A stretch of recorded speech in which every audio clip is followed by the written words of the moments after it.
A police officer slams a handcuffed black man against his cruiser as onlookers gasp in disbelief. The red and blue lights flash across Mayor Julian Mitchell's face as Officer Derek Simmons tightens the handcuffs around his wrists. Julian winces but maintains composure, his tailored suit wrinkled from the rough handling. Bystanders stop, phones raised, capturing the scene. "Sir, why am I being detained?" Julian's voice remains steady. Officer Simmons snorts. "Playing educated won't help you here. You people always think you're above the law." Julian straightens his shoulders. "I have the right to know what law I've supposedly broken." "Obstruction and suspicious behavior," Simmons says, radioing in. "Got a male subject, non-compliant, possible warrants." Julian catches the eye of a woman recording nearby. His phone buzzes. Governor's office on the display as Simmons turns him toward the patrol car. Mayor Julian Mitchell checks his watch as he walks briskly along Cedar Avenue. His Audi sits abandoned 2 blocks behind, hazard lights blinking. City Hall's dome gleams ahead. He's already 10 minutes late for his meeting with Governor Hodges about the infrastructure project for the struggling East Side. Officer Derek Simmons idles at the intersection, drumming his fingers on the steering wheel. 3 weeks since his transfer from Mapleton County, and the city still feels foreign. His eyes narrow as he spots Julian, a black man in an expensive suit, carrying a leather briefcase in this part of town, doesn't fit. Derek pulls alongside the curb, tracking Julian's movements. "Unit 45 conducting field interview, possible suspicious individual on Cedar near 5th. He flips on his lights. "Sir, stop right there," Derek calls through his window. Julian halts, turning with a measured expression. "Is there a problem, officer?" Derek exits his vehicle, hand resting near his holster. "Where are you headed in such a hurry?" "To work," Julian replies, gesturing toward City Hall. "My car broke down."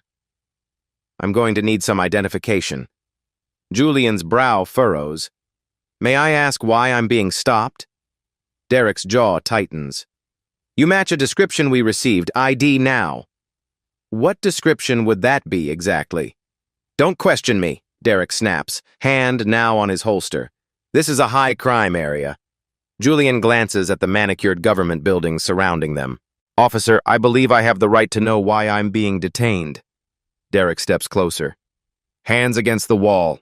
Now." He radios, "Unit 45 requesting backup. Got a non-compliant subject at Cedar and 5th. Julian notices the body camera on Derek's chest, its red light confirming its recording. He catalogs the officer's name tag and badge number, Simmons 4587, as he slowly raises his hands. "Sir, put your hands behind your back. Now! You're under arrest for obstruction." The handcuffs bite into Julian's wrists as Officer Simmons secures them with unnecessary force. Julian's wedding band catches the light, his Rolex digging painfully into his flesh as the cuffs tighten. "Is this really necessary?" Julian asks, voice steady despite the humiliation. "I've done nothing wrong." "That's for me to determine," Derek responds, patting Julian down. He pulls Julian's phone from his pocket, silencing the incoming call from the governor's office. "Expensive phone, nice watch too. How exactly do you afford these things?" Julian stares ahead, dignity intact. "Officer, I have every right to know the specific charge." "Big words from someone in handcuffs." Derek smirks, emptying Julian's pockets onto the hood. "College education doesn't put you above the law." "I've never suggested it does," Julian replies. "I'm simply requesting the professional courtesy of knowing why I've been detained." Derek's expression hardens as he rifles through Julian's wallet. "Well, what do we have here?" He pulls out a small pocket knife. "Carrying a concealed weapon, too." "That's a letter opener," Julian clarifies. "It's not a weapon and it's not concealed." A small crowd gathers. A woman in a postal uniform approaches. "Sir, is everything okay here?" Derek's hand moves to his holster. "Ma'am, step back. This is police business." Julian speaks clearly. "It's all right. Please keep recording, but stay back for your safety." Derek grabs Julian's arm, steering him toward the patrol car. You have the right to remain silent. Anything you say— I understand my rights completely, Julian interrupts, making eye contact with the body camera. I am exercising my right to know the charge against me. Derek tightens his grip. Obstruction, disorderly conduct, and possession of a concealed weapon. That enough charges for you, smart guy? Spread your legs wider, wider, and Derek kicks at Julian's ankles, forcing his stance to extend beyond necessity. Julian complies, forehead pressed against the hot metal of the police cruiser. The growing crowd murmurs disapprovingly, phones raised high. Derek's hands move roughly across Julian's body in an invasive pat-down that borders on degrading. Julian closes his eyes briefly, maintaining composure through practiced breathing. His face reveals nothing, but the tension in his jaw betrays the humiliation burning through him. Nothing to say now? Derek taunts. Not so educated with your face against my car, are you? Julian remains silent, choosing his battles wisely. The mayor's training in de-escalation techniques, ironically implemented for his police force last year, now serves him personally. Derek finally opens Julian's wallet, ignoring the prominent city ID, instead focusing on counting the cash. $300 cash. That's a lot of money to be carrying around. You want to explain how you came by this? It's not illegal to carry cash, Julian responds evenly. It is when it's suspicious, Derek counters, continuing to thumb through the wallet. His eyes finally land on the city ID card. He studies it for a moment, his expression flickering with uncertainty before hardening again. This looks fake. A second patrol car pulls up. Officer Rodriguez steps out, immediately reading the tension in the scene. What's the situation? Rodriguez asks, professionally neutral. Derek motions Rodriguez away from Julian. Got a suspect acting suspicious, potentially false identification, resisting the investigation. Rodriguez glances at Julian, noting his calm demeanor and expensive suit. Has he been processed? About to transport him now, Derek affirms. As the officers confer, Julian catches the eye of a woman in the crowd, a City Hall intern he recognizes. He speaks just loudly enough for her to hear. Please call City Hall, extension 001. Tell them the mayor needs assistance. Her eyes widen before she nods and steps away. Derek returns. Time for a ride downtown. Julian stands his ground. Officer Simmons, badge number 4587. I am exercising my right to make one phone call before you transport me anywhere. Derek laughs. You watch too many cop shows. That happens at the station. Rodriguez shifts uncomfortably. Derek, maybe we should— I've got this. Derek cuts him off. The radio on both officers' shoulders crackles. Central dispatch to units 45 and 37 be advised. The chief of police is en route to your location. Hold position and take no further action. Derek's hand freezes on the patrol car door. What the hell? He mutters into his radio. Dispatch Unit 45, request clarification. What's the chief doing responding to a routine stop? Rodriguez uses this distraction to approach Julian, positioning himself between the handcuffed man and his partner. With practiced subtlety, Rodriguez loosens the handcuffs by one notch. Sir, I don't know what's happening, but something's not right here, Rodriguez whispers. Julian gives him a measured nod of appreciation, maintaining his strategic silence. Dispatch responds firmly. Unit 45, follow instructions. Hold position. Derek's face flushes with frustration. Who the hell are you? I believe I'm entitled to make that call now, Julian responds evenly. Rodriguez intervenes. We should follow procedure, Derek. Derek scowls but retrieves Julian's phone, unlocking it with the passcode he watched Julian use earlier. One call. Make it quick. Julian dials his chief of staff, keeping his tone conversational. Hey, it's me. Yeah, I'm running late. Having some car trouble near Cedar and 5th. He pauses. No, don't worry about sending a car. Officer Simmons is helping me out. Badge number 4587. Could you let the governor know I'll be delayed? And maybe pull file protocol 7 for review when I get in? Thanks. Derek watches with narrowed eyes, not realizing Julian has just activated the city's emergency protocol for officials under duress. Protocol 7. Immediate legal counsel, police chief notification, and media management. As Julian hands the phone back, his mind calculates the opportunity before him. This incident, this blatant profiling, represents exactly what his police reform platform aimed to address. Rather than short-circuit the situation with his identity, a strategic decision crystallizes. Document everything. Let the system he implemented prove its worth. Julian makes a silent vow. This officer's actions will become a catalyst for the comprehensive reforms the department still resists. Derek takes another look at Julian's ID, holding it to the sunlight. His expression shifts subtly as the pieces begin to align. Rodriguez positions himself carefully, sensing the volatile undercurrent as Derek's confusion transforms into the first flickers of dread. Meanwhile, at City Hall, Alicia's fingers fly across her keyboard, activating multiple response protocols. The city attorney receives an urgent text. The police chief's car peels out of the headquarters lot. The governor, who had been checking her watch impatiently, now stands alert. Derek's eyes dart to the approaching vehicles, then back to Julian. A flicker of panic crosses his face before hardening into resolve. "We're not waiting for this circus!" He grabs Julian's arm with renewed force. "Get in the car, now!" Julian plants his feet firmly on the pavement. "Officer, I believe dispatch instructed you to hold position." "I'm handling this situation as I see fit," Derek snarls, yanking Julian toward the open cruiser door.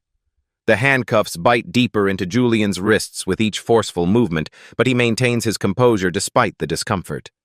Rodriguez steps forward, his stance shifting subtly from subordinate to challenger. "Derek, we need to wait. Those are direct orders from dispatch." "I'm the senior officer here," Derek snaps, eyes narrowing at the unexpected resistance from his partner. "This suspect is being uncooperative and needs to be processed downtown." He turns to Julian, voice dropping to a threatening tone. "Refusing to comply will add resisting arrest to your charges." Julian remains immovable, his voice measured but firm. "I'm complying with all lawful commands, Officer Simmons. Dispatch has ordered you to hold position." That instruction was quite clear. The crowd has doubled in size, attracted by the flashing lights and growing tension.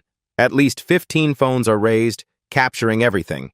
Several live streams are already gathering thousands of viewers as the confrontation trends on local social media. Whispers ripple through the onlookers. Something's not right. And why is he treating him like that? Derek notices the attention and grows more agitated, sweat beading on his forehead despite the mild temperature. "You set this up somehow," he accuses Julian, paranoia creeping into his voice. "What is this, some kind of ambush?" His radio crackles again with increasing urgency. "Unit 45, Chief Williams requires immediate situation report. Respond." Oh. The dispatcher's voice carries an unusual edge that Rodriguez recognizes, but Derek seems to ignore. Derek deliberately turns down his radio volume, his focus narrowing dangerously on Julian. Whatever game you're playing ends now. He reaches for Julian's arm again, fingers digging into the expensive fabric of his suit jacket. Rodriguez physically interposes himself between them, a career-defining moment of moral courage. "Derek, we need to wait. Something's not adding up here." "Get out of my way," Derek hisses, shoving Rodriguez aside with enough force to make the younger officer stumble back against the patrol car. The crowd reacts with audible gasps, dozens of devices capturing the officer-against-officer conflict in high definition. Julian observes the deteriorating situation with calm assessment. Every action Derek takes further documents the misconduct, building an irrefutable case. His face remains a mask of dignified restraint, a stark contrast to Derek's escalating aggression. The first of the black SUVs screeches to a halt at the curb, tires protesting against the pavement. The police chief's sedan parks at an angle, deliberately blocking the patrol car's potential exit route. Derek's hand instinctively moves to his holster, his training defaulting to threat assessment as the vehicles disgorge stern-faced individuals in suits and uniforms. The radio transmits one final command, the chief's voice unmistakable in its authority. "All units stand down immediately. This is Chief Williams. I repeat, stand down." Police Chief Marcus Williams emerges from his sedan, his commanding presence drawing all eyes. He's in full dress uniform, golden badges catching the morning light as he straightens his cap. His expression is controlled but grave as he surveys the scene before him.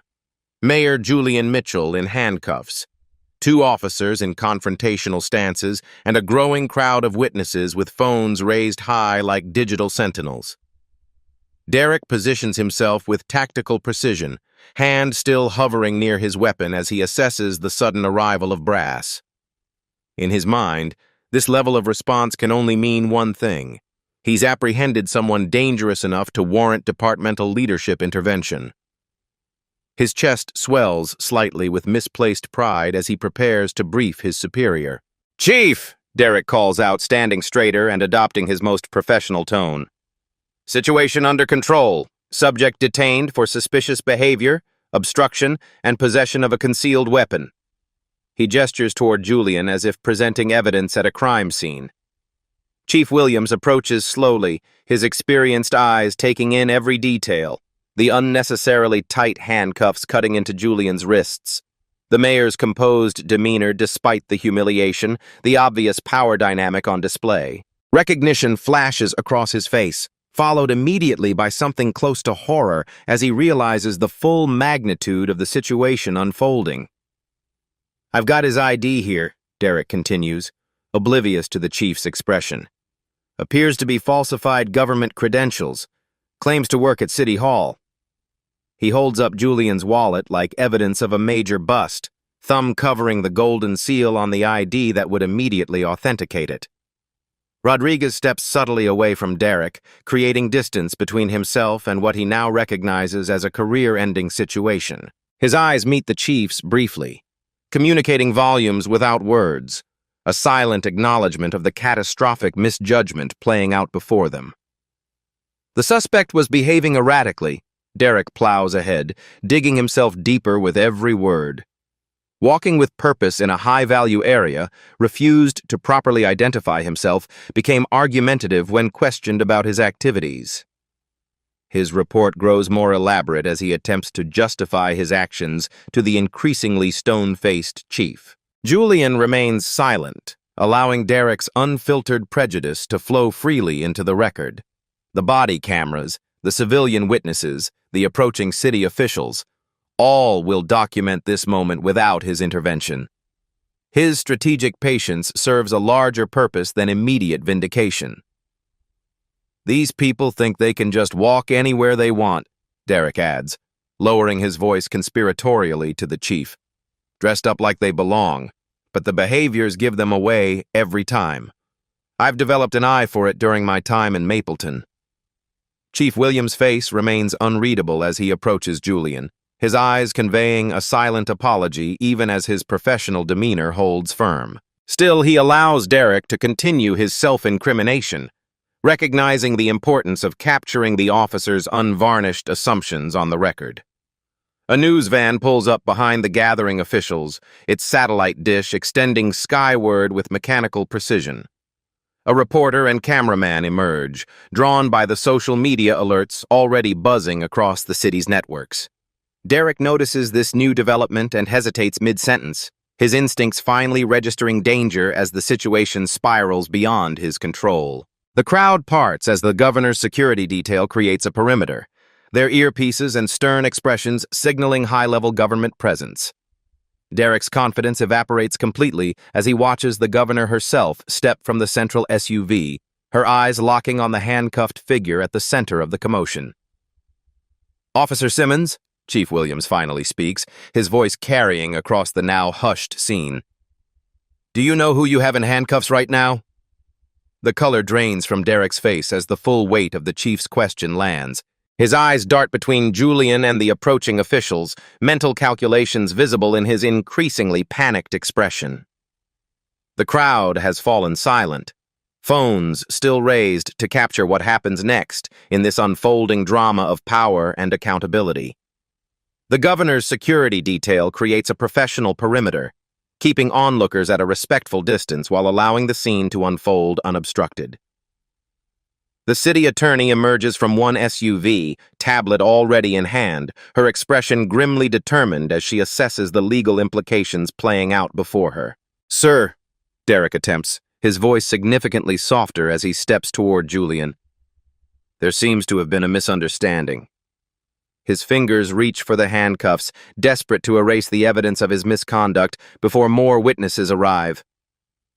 Julian's voice cuts through the tension, loud enough for nearby recording devices to capture clearly. "Please don't remove evidence from the scene, Officer Simmons." Derek freezes, his hand suspended in air as the strategic brilliance of Julian's response registers. The mayor isn't just a victim. He's controlling the narrative with devastating precision. Chief Williams turns to Officer Rodriguez. "Officer, I need you to document everything exactly as you found it. Preserve all body camera footage immediately upon return to the station. Nothing gets deleted or overwritten." "Yes, sir," Rodriguez responds promptly, relief evident in his voice as he's given a clear path to protect himself from the fallout.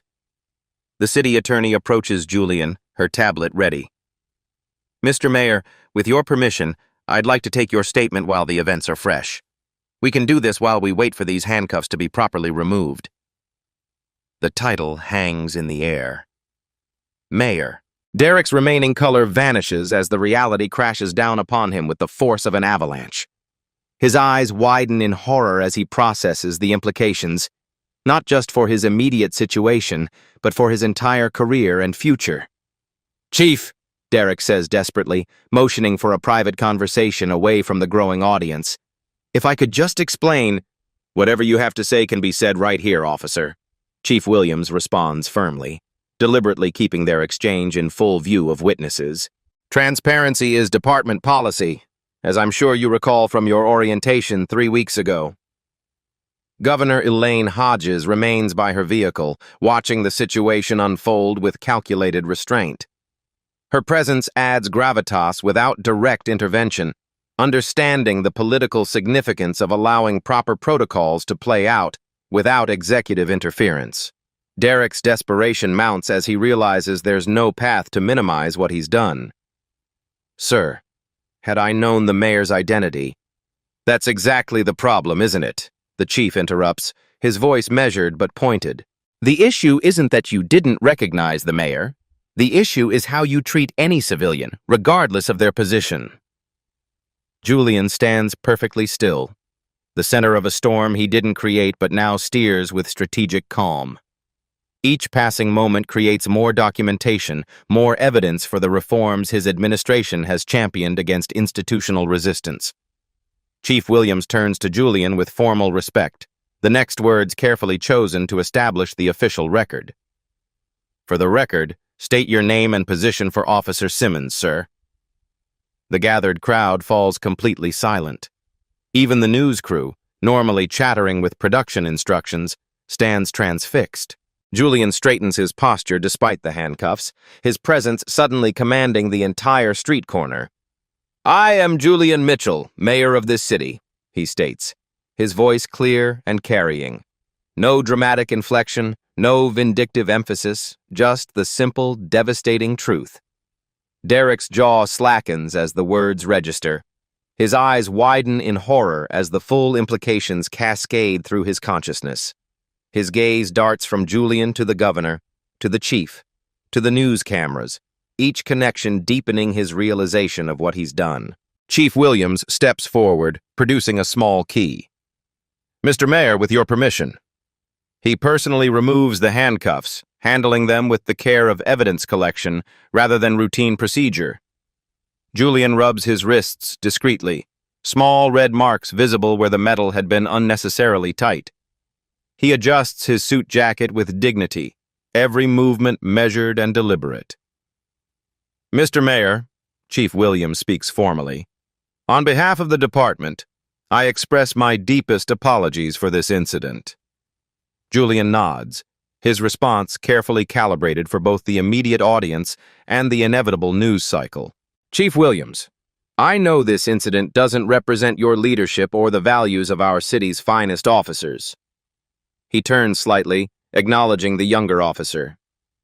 Officer Rodriguez here demonstrated professionalism throughout.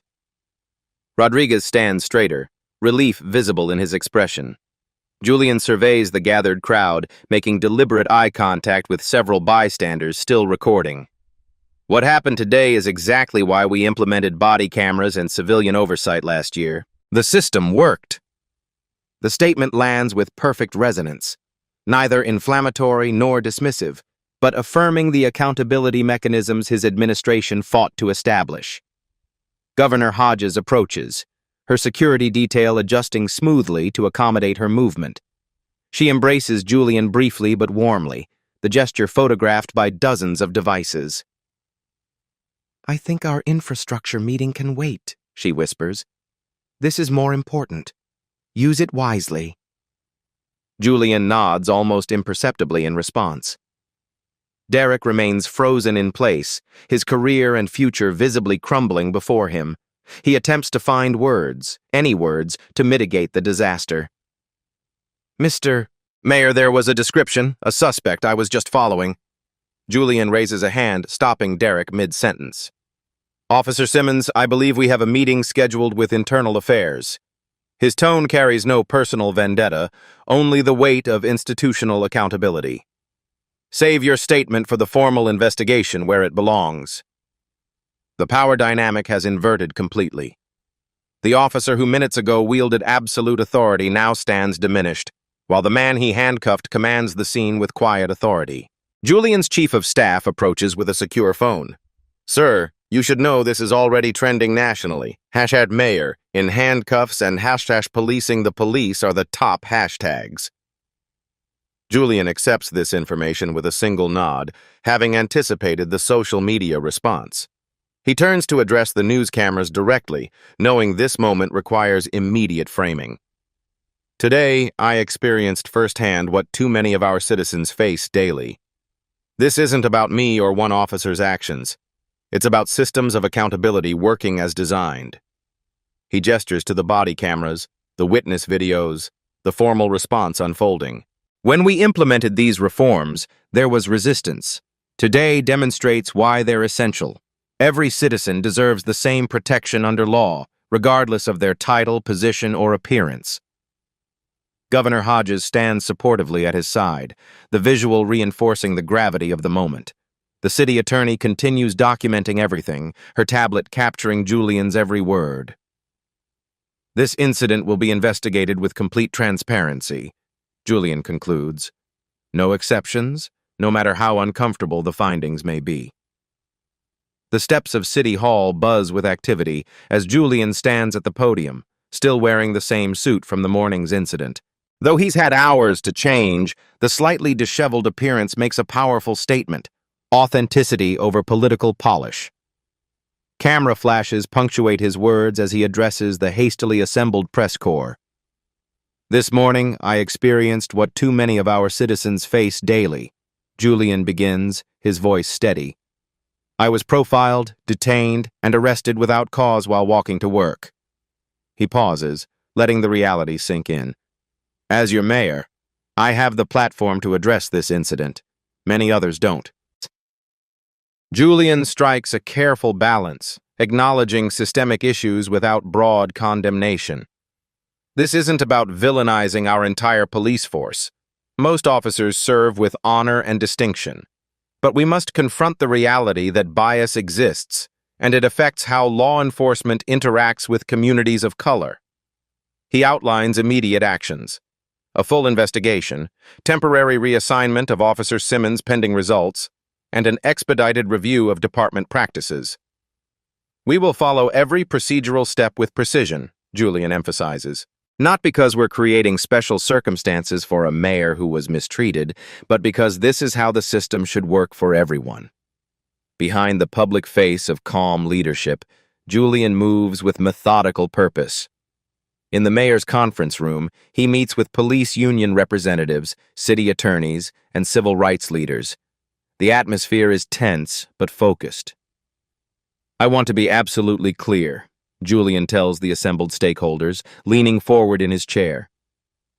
"This investigation will be fair, thorough, and by the book. Officer Simmons deserves due process, just as any citizen does." The police union president shifts uncomfortably. "We appreciate your measured approach, Mr. Mayor." "This isn't about one officer," Julian continues. "It's about ensuring our systems work as designed. If they don't, we fix them." Across town at police headquarters, Chief Williams addresses a room of commanders and supervisors. "Effective immediately, all body camera footage will undergo weekly random audits. The mayor's incident reminds us why these policies exist."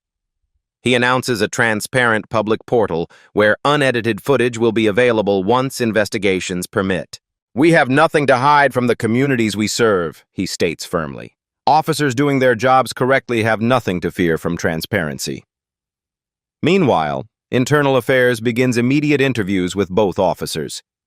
Rodriguez provides his account first, his statement meticulous and unambiguous. The investigating officers exchange glances as he details Derek's concerning behavior from the moment of his transfer 3 weeks ago. "The body camera footage is worse than we thought. Much worse." The darkened conference room falls silent as the video plays on the large screen. Julian, Chief Williams, the city attorney, and the Internal Affairs captain watch without comment as Officer Simmons's body camera reveals the unfiltered truth. "He muted his audio," the IA captain notes, pointing to the indicator. "Direct violation of department policy." "But he forgot the camera still records lip movements," the city attorney adds, tapping her tablet. "We've had forensic lip readers analyze the segments. The language is—" She hesitates. "Profoundly concerning." The investigation uncovers Derek's troubling history. 7 complaints of racial profiling from his previous position in Mapleton County, all mysteriously buried or dismissed. Text messages recovered from his department phone reveal exchanges with former colleagues that contain explicitly biased language about patrolling upscale areas. Most damning is a message sent just before he detained Julian. "Got a guy playing dress-up on Cedar. Watch me take him down a notch." Chief Williams pinches the bridge of his nose. He recognized the mayor was someone important early in the encounter. Look at his expression when he first views the ID. Julian leans forward, studying the footage. He knew, and he escalated anyway. Officer Rodriguez's testimony proves pivotal. From day one, Simmons made comments about certain neighborhoods, certain people, not belonging in parts of our city, he tells the investigators. "I reported my concerns to Sergeant Dawson after our second patrol together." The investigation reveals Dawson buried Rodriguez's report, another systemic failure demanding accountability. Other officers come forward, hesitantly at first, then with increasing conviction. The blue wall of silence crumbles in the face of irrefutable evidence and leadership's clear stance on accountability. Julian reviews all evidence personally, instructing the city attorney to ensure every procedural step is followed with precision. "We can't afford technical mistakes," he emphasizes. "This case needs to be airtight, not just for my incident, but for the precedent it sets." The body camera footage reveals something else. Derek deliberately positioning Julian away from his cruiser's dashboard camera, a practiced move suggesting this wasn't his first time manipulating evidence. "We need to review every arrest he's made since joining the department," Julian directs, "and request records from Mapleton County." The city attorney nods, already compiling the necessary forms. "Sir, we've found a pattern. Officer Simmons has done this before, repeatedly." The incident catalyzes a nationwide conversation. News programs, social media platforms, and community forums buzz with debate about policing, profiling, and power. Julian's unique position, both the city's highest authority and a victim of profiling, makes him a singularly influential voice in the discourse. On national television, Julian balances calls for accountability with thoughtful reform. This isn't about dismantling police departments, he explains to a prime-time audience. It's about ensuring they truly protect and serve everyone equally. The city establishes a dedicated hotline for reporting similar incidents. Within days, 5 other individuals come forward with accounts of encounters with Officer Simmons. Their stories share disturbing similarities: minor or non-existent infractions, escalation when they questioned the basis for the stop, intimidation tactics when they attempted to exercise their rights. "We're reopening every case," the city attorney announces at a press briefing. "If civil rights were violated, we will make it right." The police union initially attempts to defend Derek, citing split-second decisions and challenging work environments. But as evidence mounts, their position shifts noticeably. The union president requests a meeting with Julian. "We can't defend the indefensible," he acknowledges across the conference table. "But we need to emphasize this is about individual bad actors, not our entire department." Julian seizes this opening. "Then help me implement the reforms good officers actually want. Better training, mental health resources, community integration programs. These benefit everyone." The union president hesitates before nodding. "Our members have been asking for most of those things for years." National police reform advocates contact Julian's office daily, seeking his input on model legislation. The governor announces a statewide review of police conduct policies, with Julian's city serving as the template for new standards. What makes this case different, a prominent civil rights attorney comments on a Sunday morning talk show, is that we're seeing real-time accountability. No delays, no excuses, no circling the wagons. That's the standard every department should meet. Julian establishes a civilian review committee with actual authority, not just advisory capacity, to evaluate police conduct. He appoints respected community leaders alongside law enforcement veterans committed to ethical policing. As weeks pass, the investigation expands beyond Derek to address the supervisors who ignored warning signs and the culture that protected problematic officers. The systemic approach prevents the typical one bad apple narrative from taking hold. "The hearing is tomorrow," Julian's chief of staff informs him late one evening. "Officer Simmons has requested to address you personally before it begins." The media narrative evolves rapidly from sensational headlines to substantive discussion. Initial stories focusing on the shock value, "mayor in handcuffs," give way to deeper analyses of implicit bias, institutional accountability, and the effectiveness of reform measures. Julian gives a powerful interview to the city's most respected journalist, sharing experiences with profiling before becoming mayor. "The first time I was stopped for driving while black, I was 16, he reveals. "My father sat me down that night and gave me the talk about how to survive police encounters. I've had to use those lessons throughout my life, even as an elected official." The personal story humanizes the issue for viewers who might otherwise become defensive. Comment sections and call-in segments reflect shifting perspectives, with many citizens acknowledging realities they'd previously dismissed. Social media clips of the incident continue circulating, with particular focus on the contrast between Julian's dignified restraint and Derek's escalating aggression. Behavioral analysts deconstruct the officer's body language on news specials, identifying textbook intimidation tactics and bias indicators. Julian leverages the sustained attention to highlight his administration's existing police reforms. The body cameras worked. The civilian oversight worked. The training for Officer Rodriguez worked. This incident demonstrates both the problems we still face and the effectiveness of solutions we've already implemented. He's careful to credit the previous administration for initiating some of these measures, demonstrating that accountability transcends political divisions. A national news magazine produces a special examining how the city's response differs from similar incidents elsewhere. In too many cases, we see denial, delays, and deflection, the narrator explains over footage of other controversial police encounters. This city's response provides a template for responsible handling of misconduct allegations. Julian receives both praise for his measured approach and criticism from those demanding more dramatic action. Protest groups call for immediate department-wide reform, while conservative commentators question whether one incident justifies systemic changes. Through it all, Julian maintains his balanced stance. This isn't about emotion or politics. It's about consistent application of the standards we claim to uphold.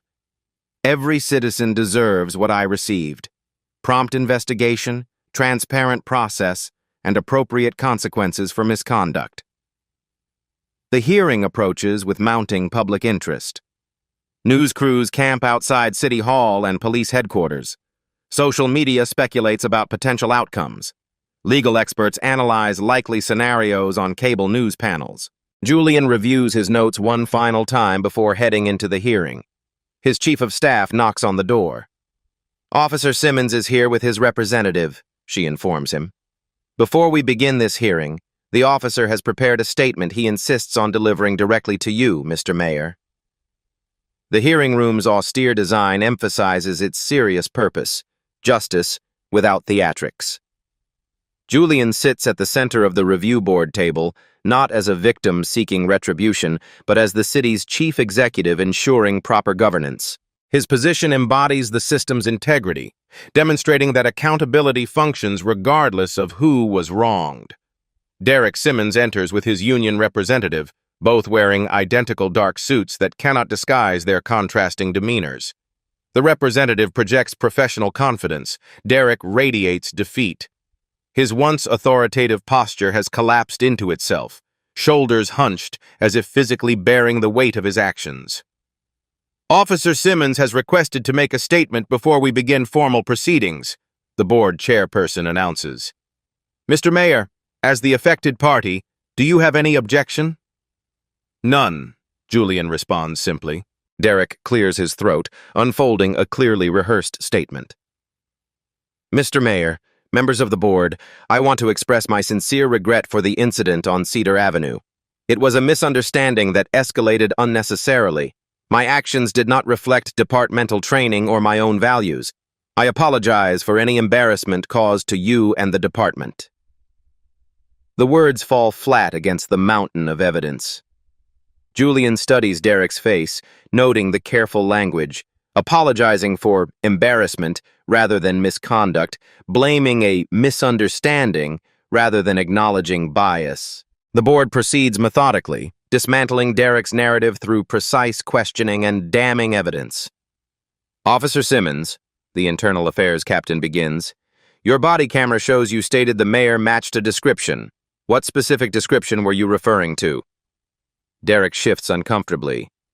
There had been reports of suspicious activity in the area. "Please answer the specific question. What description did the mayor match?" Derek's silence speaks volumes. "Let's review your text message sent at 8:43 that morning," the captain continues, displaying the message on the room's screens. "Got a guy playing dress-up on Cedar. Watch me take him down a notch. Please explain what you meant by playing dress-up." Derek's prepared facade crumbles further. It was just officer talk." "Officer talk," the captain repeats flatly. "Let's continue to the 7 civilian complaints filed against you in Mapleton County, all involving black male subjects, all dismissed without investigation." The methodical disassembly continues for 2 hours. Derek's previous department is implicated in covering up his pattern of misconduct. Supervisors who ignored Rodriguez's warnings face their own inquiries. The systemic failures enabling Derek's behavior are exposed alongside his individual actions. Finally, the board chairperson addresses Derek directly. "Officer Simmons, in your own words, why did you stop Mayor Mitchell that morning?" Derek looks up, momentarily meeting Julian's steady gaze before looking away. The rehearsed excuses have all failed. In this moment of truth, something breaks within him. "He didn't look like he belonged there," Derek admits quietly. "In that suit, in that neighborhood." The room falls silent as the admission hangs in the air. Julian leans forward, asking his first and only question. Would you have stopped me if I were white? Derek opens his mouth, closes it, then stares at the table. He has no answer. The board unanimously votes for termination. Additionally, they refer the case to the district attorney for potential criminal charges of civil rights violations. Julian accepts their decision with a single nod, maintaining the dignity of his office throughout. As the hearing concludes, Derek passes Julian in the narrow corridor outside. He pauses, speaking so only Julian can hear. I never saw myself as the bad guy.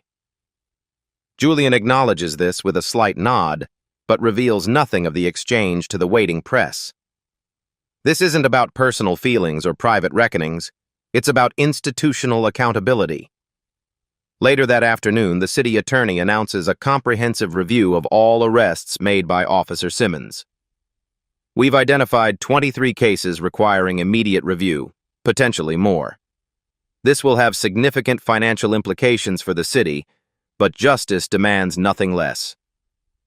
This isn't just about one officer or one incident, Julian tells reporters gathered outside City Hall. Tomorrow, we announce the most comprehensive police reform package in our city's history. 6 months later, Julian stands at a podium in front of the newly established Community Safety Training Center. The modern facility gleams in the morning sun, its glass facade reflecting the diverse crowd gathered for the ribbon-cutting ceremony. Behind him, a digital dashboard displays real-time statistics. Civilian complaints down 40%, community satisfaction up 35%, officer retention improved 28%. Today marks not an ending but a beginning, Julian addresses the assembled citizens, officers, and media. 6 months ago, an incident forced our city to confront uncomfortable truths about bias in policing. Today, we showcase our response, not just words, but concrete actions and measurable results. Julian gestures to the facility behind him. This center represents our commitment to reimagining public safety.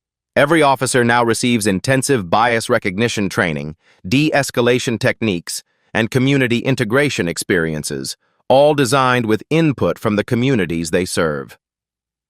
The reforms implemented over the past 6 months are comprehensive and pioneering. New psychological screening tools that Derek Simmons would never have passed, now filter candidates before they ever wear a badge. Community oversight boards with actual authority review body camera footage regularly, not just when incidents occur. Officers receive incentives for living in the neighborhoods they patrol, creating personal investment in community well-being. Lieutenant Rodriguez, recently promoted to head the new Community Relations Division, stands proudly among the department's leadership. His willingness to break ranks during Julian's incident has transformed him from potential outcast to departmental exemplar, living proof that good policing and accountability are complementary, not contradictory. Some officers initially resisted these changes, Julian acknowledges.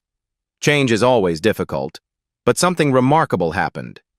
As community trust increased, officers' jobs became safer and more effective. When people see police as partners rather than adversaries, everyone benefits. Several officers who vocally opposed the reforms now stand among their strongest advocates. Sergeant Lewis, a 20-year veteran, approaches the microphone at Julian's invitation. I was skeptical, Lewis admits candidly. Thought this was just politics after a bad incident. But I've been on these streets 2 decades and I've never seen cooperation like we're getting now. People approach us with information instead of avoiding eye contact.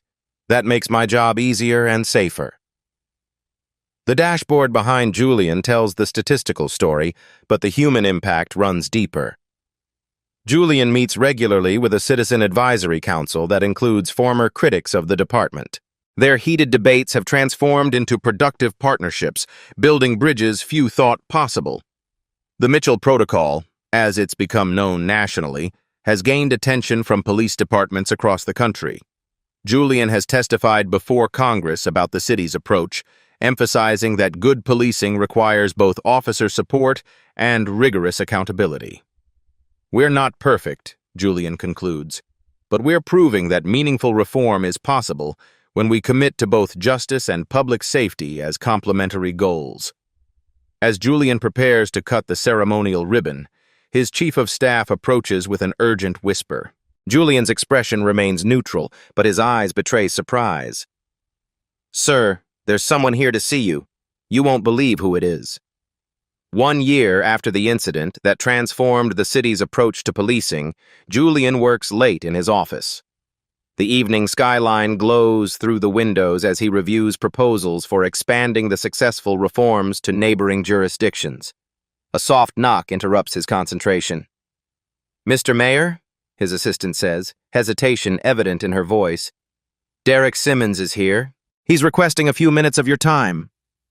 Julian sets down his pen, considering the unexpected development. "Send him in." The man who enters bears little resemblance to the arrogant officer who handcuffed Julian a year ago. Derek Simmons appears physically diminished, his formerly imposing presence replaced by a humbled demeanor.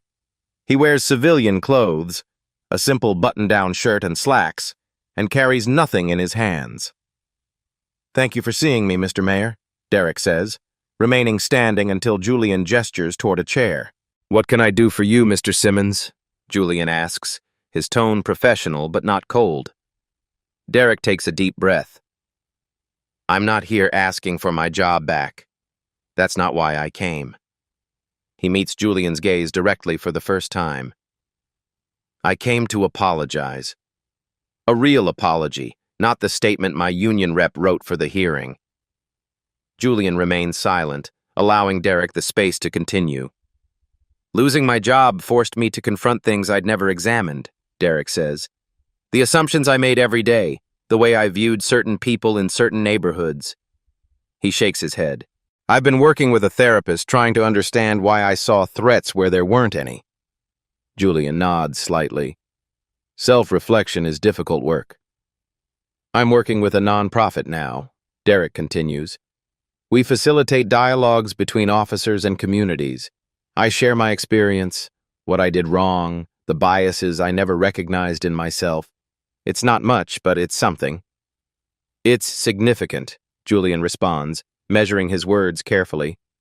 "Real change begins with this kind of accountability." He gestures toward the window, toward the city beyond. The reforms sparked by that day have made the department stronger. Community trust is up. Officer safety is improved. Even those who resisted the changes initially now acknowledge their value. Derek nods. "I've been following the news. The Mitchell Protocol is being adopted in cities across the country." "Change rarely comes without catalyst," Julian observes. "Sometimes even painful ones." Derek stands to leave. "I don't expect forgiveness, Mr. Mayor. I just wanted you to know that what happened that day changed more than just the department. It changed me, too." "Redemption requires ongoing work, Mr. Simmons," Julian responds, rising from his desk. "Not just words, but acknowledging the problem is the necessary first step." After Derek leaves, Julian walks to a small frame hanging on his office wall, the handkerchief he carried the day of his arrest, preserved behind glass as a reminder of both vulnerability and strength. Not a trophy of vindication, but a catalyst for transformation. The next morning, Julian walks freely through the same neighborhood where he was stopped. He passes a police officer on community patrol who greets an elderly resident by name, asking about her grandson's college applications. A young black boy watching the interaction shows curiosity instead of the fear that once would have been instinctive. Julian exchanges nods with the officer, one of the department's new recruits, hired under standards that evaluate character as rigorously as tactical skills. The simple, respectful acknowledgement between a black mayor and a police officer represents everything the reforms strive to achieve. Mutual respect replacing suspicion, partnership replacing antagonism. True power isn't in avoiding accountability, it's in ensuring it exists for everyone. Stories like these happen every day. At Beat Stories, we bring you the most compelling tales of justice, power, and transformation that reflect our society's struggles and triumphs. If this story moved you, don't keep it to yourself. Hit that subscribe button now to join our community of over 1 million viewers seeking truth through storytelling. Tap the notification bell so you never miss our weekly uploads of real stories that matter. And if you believe in our mission to expose truth through powerful narratives, give this video a thumbs up to help others find it. Remember, change begins with awareness. Beat stories, real people, real justice. Subscribe now. Behind every headline is a human story. At Beat Stories, we go deeper, where emotion meets evidence and drama reveals the system. If this story made you pause, reflect, or feel something, don't forget to subscribe. There's more to come.